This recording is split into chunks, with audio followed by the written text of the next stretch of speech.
మన ప్రభువును లోకరక్షకుడైన యేసుక్రీస్తు వారి పేరున ఈ ఉదయకాలం దేవుని మాటను వింటున్న ప్రతి వారికి అందరికీ వందనాలు. యేసుక్రీస్తు ప్రభు ఆలస్యమైన అద్భుతాలను చేసే దేవుడు.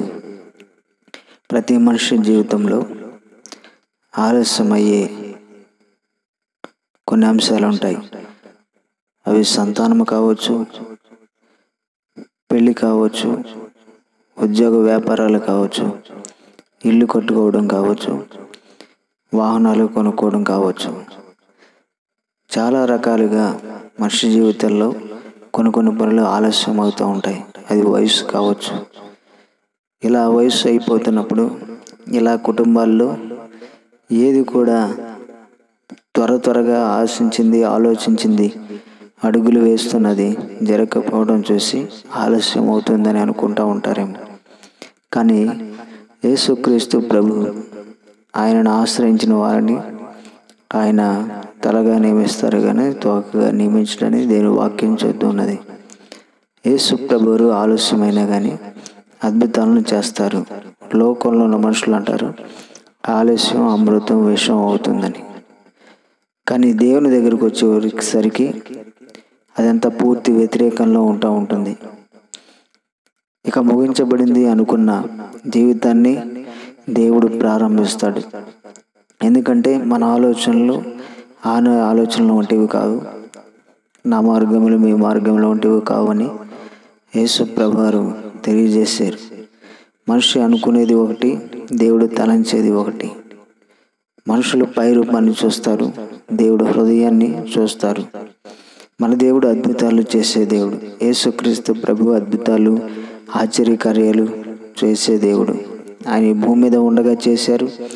ఆయన ఈ భూమి మీదకి క్రితం కూడా ఆయన చేశారు. శూన్యంలో సృష్టిని చేశారు. శూన్యంలో ఈ భూమి వేలాడుతూ ఉన్నదన్న విషయం మనందరికీ తెలిసింది. మనిషిని దేవుడు నిర్మించిన విధానం చూడగా నాకు భయమును ఆశ్చర్యం కలుగుతున్నాయని దావీదు అంటారు. మనంతటా మనం నిర్మించుకోలేదని కూడా మనకు తెలుసు. మన అవయవం శరీరంలో ఉన్న ప్రతి భాగాన్ని పరిశీలిస్తే అంత అద్భుతమే, ఆశ్చర్యమే. సూర్యచంద్రులు దేవుడు కలుగజేసిన విధానము, ఈ గాలి, వాతావరణం, సృష్టి సమస్తం కూడా దేవుడు అద్భుతంగానే సమస్తాన్ని దేవుడు నిర్మించారు. బైబిల్ గ్రంథంలో ఒకవేళ మన జీవితాలలో ఏదైనా ఆలస్యంగా ఉందని నిరాశ నిస్పృహలో ఉన్నారేమో. ఉదయకాలము బైబిల్ గ్రంథంలో నుంచి కొందరి జీవితాల్లో దేవుడు ఆలస్యం చేసిన వారి జీవితాలని అద్భుతంగా తీర్చిదిద్దారు. వారిలో అబ్రహాం అనే మొదటి వ్యక్తి మనకు కనిపిస్తారు. ఆయన పిలుపు 75 సంవత్సరాల వయసు. దేవుడు అతన్ని పిలిచారు. నీవు నీ బంధువులను, నీ స్నేహితులను, నీ కలిగిన వాటి సమస్తాన్ని విడిచి నీవు నన్ను వెంబడించి ఉన్నప్పుడు ఆయన వయసు 75 సంవత్సరాలు. అయితే అబ్రహామునకు పిల్లలు లేరని అబ్రహాము దేవుడు వాగ్దానం చేశారు. ఇస్కరేణి వలె నీ సంతానాన్ని నేను విస్తరింపజేస్తానని దేవుడు వాగ్దానం చేశారు.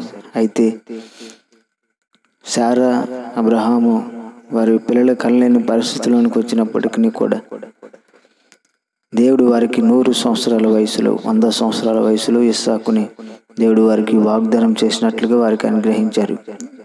దేవుడు వాగ్దానం చేసింది 75 సంవత్సరాల వయసు అయ్యేటప్పుడే 25 సంవత్సరాల సమయం పట్టింది. దేవుడు వాగ్దానం చేయబడిన ఇస్సాకుని దేవుడు ఇవ్వడానికి. వారి కుటుంబానికి నోటి నిండా నవ్వు కలగజేశారు. యోసేపు 17 సంవత్సరాల వయసు ఉన్నప్పుడు అతడు తన ఇంటి నుంచి తన సహోదరులు దోతాన్లో ఉన్నారని బయలుదేరి వెళ్ళినప్పుడు అతని వయసు 17 సంవత్సరాలు. అక్కడి నుంచి యోసేపును వారి సహోదరులు అసూయతో నీళ్ళు లేని గోతులు పడవేసి అక్కడి నుంచి మిద్యాను వర్తకులకు అమ్మి పోతీఫరు ఇంట్లోనికి వెళ్ళి తరువాత ఫరో ఎదుట నిలబడి కలల భావాన్ని తెలియజేసిన వయసు. అతడిని దేవుడు సింహాసనం ఎక్కించినప్పుడు అతని వయసు 35 సంవత్సరాలు. అలాగే రాహేలు కూడా చాలా సంవత్సరాల తర్వాత, పెళ్ళైన తర్వాత తన అక్క అయిన లేయాకు వరుసగా పిల్లలు పుట్టడం, రాహేలు చాలా సంవత్సరాల తర్వాత ఒక బాలుని జన్మించింది. అతని పేరు యోసేపు. యోసేపు ఆలస్యంగా పుట్టినప్పటిని కూడా దేవుడు అద్భుతంగా రాహేలుకు కుమారుణ్ణి అనుగ్రహించాడు. అలాగే మోషే 40 సంవత్సరాల వయసు ఫరో రాజు గృహంలోను 40 సంవత్సరాల వయసు ఉన్నప్పుడు మరో 40 సంవత్సరాలు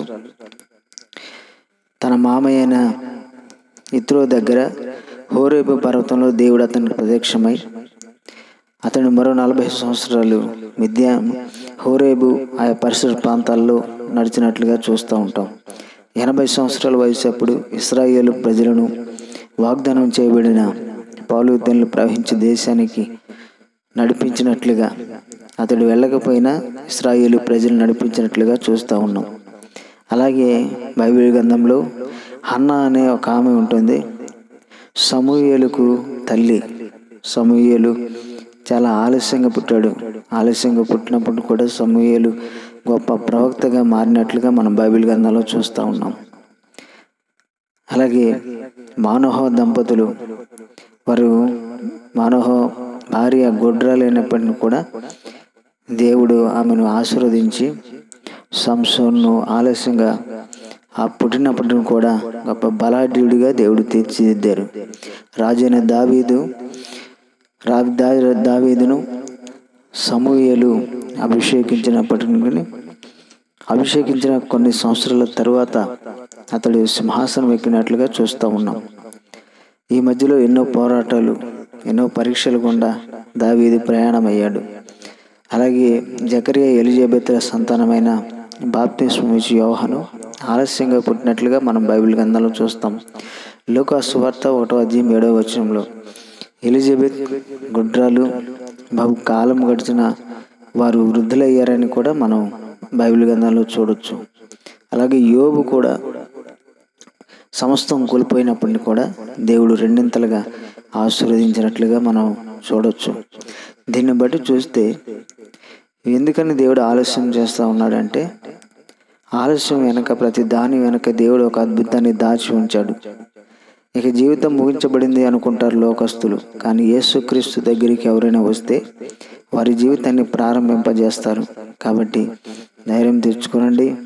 ఎవరైనా ఆలస్యం జరుగుతుందని అని నిరాశ నిట్టూర్పులు తమ జీవితాన్ని కొనసాగిస్తూ ఉన్నారేమో. ఈ మాటలను బట్టి బలం తెచ్చుకొని యేసు ప్రభు వారు కూడా కాలం సంపూర్ణమైనప్పుడే ఆయన ఈ లోకానికి వచ్చారు. కాబట్టి ధైర్యం తెచ్చుకొని భక్తుల జీవితాలు ఆలస్యం దేవుడు చేసినప్పటికీ కూడా, ఆలస్యం జరిగినప్పుడు కూడా అది మన మేలుకని గ్రహించి, మనం సువర్ణంగా మార్చబడ్డానికని గ్రహించి, ఆయన పోలిక చొప్పున మార్చబడ్డానికని మనం గ్రహించి దేవుని దగ్గరికి వెళదాము. ఆయన మనల్ని గొప్ప చేసేవాడు.